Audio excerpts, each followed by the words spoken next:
দলীয় সিদ্ধান্ত। বন্ধুগণ, আপনারা কি প্রধান উপদেষ্টার এই বক্তব্য গ্রহণ করেছেন? আমরা প্রধান উপদেষ্টার গতকালকের বক্তব্য ঘৃণা ভরে প্রত্যাখ্যান করছি। 24 ঘন্টার মধ্যে আমরা তার কাছ থেকে জবাব দিতে চাই, তিনি কেন আওয়ামী লীগের পুনর্বাসন করতে চান। এর আগে হাসান আল মামুন বলেছেন যে তিনি ফ্রান্সে ছিলেন, ছাত্র জনতা তাকে ডেকে এনে ক্ষমতায় বসিয়েছে, কারণ আমরা ওই সময় মনে করেছিলাম যে তিনি একমাত্র ব্যক্তি আন্তর্জাতিকভাবে এবং বাংলাদেশের জনগণের কাছে গ্রহণযোগ্য। এই কারণে আমরা তাকে ওই চেয়ারে বসিয়েছি। কিন্তু কথায় আছে না, যে যায় লঙ্কায় সেই হয় রাবণ। তিনি এখন আওয়ামী লীগের পুনর্বাসন করতে চাচ্ছেন। আমাদের স্পষ্ট কথা, আপনি প্রধান উপদেষ্টা হন আর আপনি যে উপদেষ্টা হন না কেন, আওয়ামী লীগকে বাংলার বাড়িতে আমরা পুনর্বাসন করতে দিব না।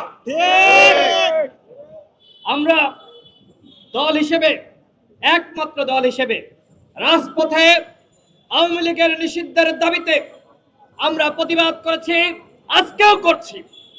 বাংলাদেশে আর কোন দল আওয়ামী লীগের নিষিদ্ধের দাবিতে আজকে নামে নাই। একমাত্র দল হিসেবে গণ অধিকার পরিষদ নেমেছে। গণ অধিকার পরিষদ কখনোই আপোষের রাজনীতি করে নাই। এই কারণে আমাদের এই যে এনজিও ব্যক্তিত্ব এবং বৃদ্ধ আমলাদের যে সরকার গঠিত হয়েছে, সেই সরকার গণ অধিকার পরিষদকে পদে পদে মাইনাস করেছে।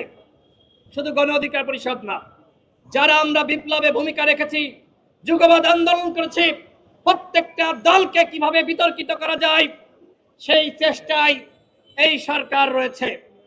আমরা 6 আগস্ট বলেছিলাম, দেশকে সুসংগঠিত করতে, জাতিকে পুনর্গঠন করার জন্য একমাত্র পথ হলো জাতীয় সরকার ব্যবস্থা, জাতীয় ঐক্যের সরকার। আমাদের কথা রাখা হয়নি। তারা একটি একপাক্ষিক সরকার গঠন করেছে আমাদের ছাত্র বন্ধুরা। তো চালাও এখন। আমরা বলেছিলাম চালাইতে পারবো না, তোমাদের অভিজ্ঞতা নয়, দক্ষতা নয়। আজকে প্রমাণিত হচ্ছে তোমরা চালাইতে পারতেছ না। সরকারের সাথে তোমাদের দ্বন্দ্ব, সেনাবাহিনীর সাথে তোমাদের দ্বন্দ্ব। আজকে জনগণের করুণা গ্রহণ করার জন্য আজকে তোমরা সেগুলো সামনে আনতেছ। এতদিন কইছিলা? 12 দিন আগের ঘটনা। কেন তোমরা যখন ডাকলো সেদিন কেন এসে প্রেস ব্রিফিং করলো না?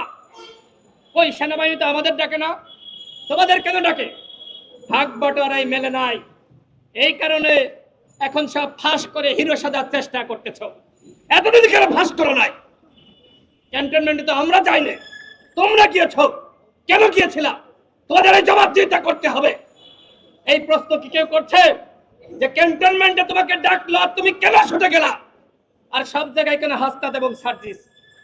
আচ্ছা, হাসনাত এবং সার্জিস সেখানে গেল, তার দলের অন্যান্য নেতাকর্মীদের সাথে কেন আলোচনা করে নাই?